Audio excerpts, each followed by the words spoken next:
จบហើយលើកនេះពិតជាចប់មែនទែនហើយម្នាក់នោះប្រហែលជានៅចាំរឿងដែលខ្ញុំធ្លាប់ច្រានគេធ្លាក់ទឹកកាពីមុនមិនខានស្ត្រីចាស់សោះមិនក៏ស្រាប់តែឡើងក្រុងរាជបាត់ទៅហើយអ្នកបន្ទាប់អ្នកនាងស៊ីទុកនាងចុះចប់ហើយម្នាក់នេះច្បាស់ជាចង់សងសឹកខ្ញុំរឿងតខ្លួនហើយ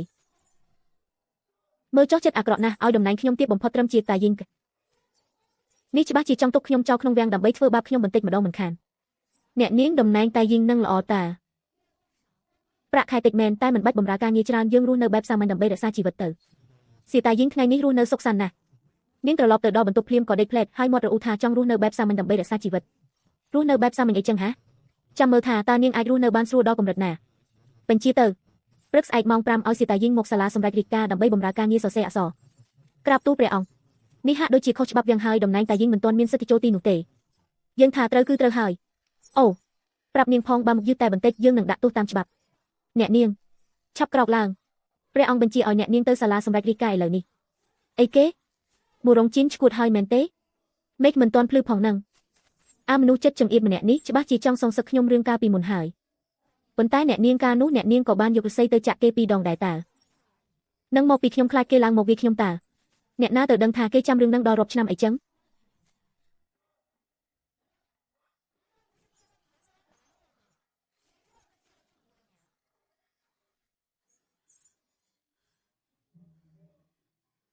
សៀតាយីងនាងមកយឺតអស់មួយសន្ទុះធំហើយណាចប់ហើយលើកនេះពិតជាស័យធំហើយខ្ញុំម្ចាស់សៀសឺសូមក្រាបថ្វាយបង្គំទ្រង់សូមព្រះអង្គមានព្រះជន្មរាប់ម៉ឺនឆ្នាំសៀតាយីងរកពីធំណាស់ហ៊ានទុកឲ្យយើងចាំយូរដល់ថ្នាក់នេះខ្ញុំម្ចាស់មិនហ៊ានទេសូមព្រះអង្គមេត្តាលើកលែងទោសផងក្រោកឡើងមកជួយកិនទឹកខ្មៅឲ្យយើងគ្រាន់តែកិនទឹកខ្មៅទេអីចុះនាងចង់ធ្វើអីទៀតឬក៏ចង់ច្រានយើងធ្លាក់ទឹកម្ដងទៀតមិនហ៊ានទេខ្ញុំម្ចាស់នឹងកិនទឹកខ្មៅជូនទ្រង់ភ្លាម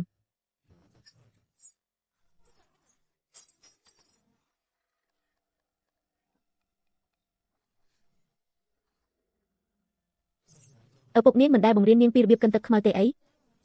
លោកប៉ាធ្លាប់បង្រៀនដែរតែខ្ញុំម្ចាស់មិនបានរៀនស៊ីយុនស៊ូនាងគិតថាធ្វើជាដាយីងហើយមិនបាច់រៀនសូត្រអីទាំងអស់មែនទេព្រះអង្គមានព្រះបន្ទូលត្រូវណាស់ខ្ញុំម្ចាស់តំណែងទាបមិនសមនឹងនៅទីនេះទេបើមិនអីទេឲ្យខ្ញុំម្ចាស់ទៅសម្រាប់វិញទៅកុំយកសពបើកិនទឹកខ្មៅមិនទាន់បានល្អទេកុំសង្ឃឹមថាបានចេញពីទីនេះខ្ញុំម្ចាស់ទទួលបញ្ជាស៊ីយុនស៊ូនាងកំពុងកិនទឹកខ្មៅឬក៏កំពុងវាយកំទេចជញ្ជាំងក៏ព្រះអង្គប្រាប់ឲ្យខ្ញុំម្ចាស់ប្រើកម្លាំងដែរតើយើងនិយាយពីពេលណាទោះទ្រង់មិនមានព្រះបន្ទូលតែខ្សែព្រះនេត្រទ្រង់បញ្ជាក់ច្បាស់ថាបើធ្វើមិនល្អទ្រង់នឹងដាក់ទោសខ្ញុំម្ចាស់មិនខានមាត់ពូកែណាស់បើនាងមានកម្លាំងខ្លាំងអីចឹងចាប់ពីថ្ងៃស្អែកទៅត្រូវមកទីនេះរាល់ព្រឹករហូតដល់យើងសម្រេចរាជការចប់ទើបអាចត្រឡប់ទៅវិញបានព្រះអង្គខ្ញុំម្ចាស់ដឹងកំហុសហើយឈប់ហ៊ានទៅមកទៀតហើយក្រាបទូលព្រះអង្គព្រះនាងសៀនហ្វីសូមចូលជួបដើម្បីថ្វាយសុខព្រះអង្គល្អណាស់មានអ្នកមកហើយអីចឹងខ្ញុំម្ចាស់សូមលាទៅសិនហើយណា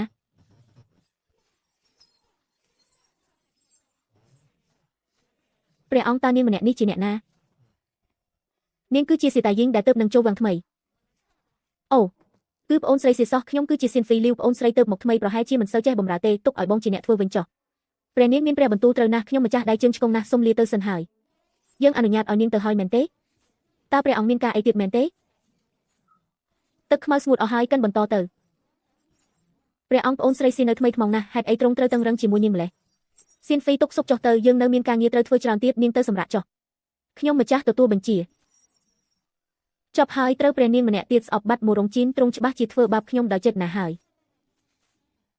ដឹងទេថាហេតុអីបានជាយើងទុកនាងនៅទីនេះគឺដើម្បីធ្វើបាបខ្ញុំម្ចាស់មែនទេពីព្រោះក្នុងវាំងនេះមានតែនាងម្នាក់គត់ដែលហ៊ាននិយាយពាក្យពិតជាមួយយើងស៊ីយុនស៊ូទឹកក្នុងស្រះកាលពី10ឆ្នាំមុននោះពិតជាត្រជាក់ខ្លាំងណាស់ព្រះអង្គរឿងតាំងពី10ឆ្នាំមុនទៅហើយហេតុអីក៏ទ្រង់នៅចាំមិនភ្លេចអីចឹងការចងចាំរបស់យើងគឺល្អណាស់ដូច្នេះហើយសៀតាយីងយើងនឹងមើលថែនាងឲ្យបានល្អបំផុតក្នុងវាំងនេះថ្ងៃស្អែកកុំមកយឺតឲ្យសោះបើយឺតមួយសន្ទុះយើងនឹងឲ្យនាងនៅបម្រើថែម1 ម៉ោងទៀតខ្ញុំម្ចាស់ចងចាំទុកហើយស៊ីយុនស៊ូរឿងរវាងយើងទាំងពីរចាំយើងទូទាត់គ្នាបន្តិចម្ដងចុះខ្ញុំត្រូវតែរកវិធីចេញពីវាំងនេះឲ្យបានបើនៅបន្តទៀតច្បាស់ជាស្លាប់មិនខានគ្រាន់តែជាដាយីងសោះហ៊ាននៅទីនេះយូរម្លេះខ្ញុំមិនដែលឃើញព្រះអង្គទុកអ្នកណានៅក្បែរយូរអីចឹងទេប្រហែលជាព្រះអង្គយកយកដល់មុខមាត់ឪពុកនាងដែលជាគ្រូរបស់ទ្រង់ហើយលោកស៊ីចូលនិវត្តន៍បាត់ទៅហើយតែយីងដែលគ្មានបង្អែកអីចឹងចាំមើលថានាងអាចខ្លាំងបានដល់ពេលណា តាមដាននាងឲ្យជាប់បើមានចលនាអីប្លែកត្រូវរាយការណ៍ប្រាប់ខ្ញុំភ្លាមព្រះអង្គសូមថែរក្សាព្រះសុខភាពផងឬក៏ឲ្យខ្ញុំម្ចាស់ទៅហៅគ្រូពេទ្យលួងមកថ្វាយមិនបាច់ទេយប់នេះសៀតាយីងនៅសោយអាហារជាមួយយើងចុះមិនដែរមិនចង់មែនទេចង់តើជាកិត្តិយសរបស់ខ្ញុំម្ចាស់ណាស់យើងបានត្រៀមបង្គាស្រាដែលនាងចូលចិត្តបំផុតទុកឲ្យនាងហើយមិនក៏ព្រះអង្គដឹងថាខ្ញុំម្ចាស់ចូលចិត្តញ៉ាំបង្គាស្រាស៊ីយុនស៊ូភ្ញាក់ឡើងគេជាស្ដេចចំណែកឯងគ្រាន់តែជាតាយីងគ្មានផ្លូវទេគោលដៅគឺត្រូវចេញពីវាំងទៅរស់នៅបែបសាមញ្ញញ៉ាំទៅគ្មានថ្នាំបំពុលទេឬមួយក៏ព្រះអង្គលួចដាក់អីក្នុងនឹងមែនទេបើយើងចង់សម្លាប់នាងមែននោះមិនបាច់ហត់ធ្វើរឿងច្រើនដល់ថ្នាក់នេះទេឆ្ងាញ់ណាស់ញ៉ាំយូរទៅគ្មានអ្នកណាមកដណ្ដើមនាងទេក្រាបទូលព្រះអង្គមានរបាយការណ៍អាសន្នពីព្រំដែនព្រះអង្គតើមានរឿងអីមែនទេសត្រូវភាគខាងជើងបានវាយលុកចូលមកហើយដណ្ដើមបានក្រុងចំនួន3បាត់ទៅហើយព្រះអង្គមិនដែរបង្គាមិនឆ្ងាញ់មែនទេឆ្ងាញ់តើអីចឹងញ៉ាំបន្តទៅរឿងរីកាមិនមែនជារឿងដែលនាងត្រូវបារម្ភនោះទេ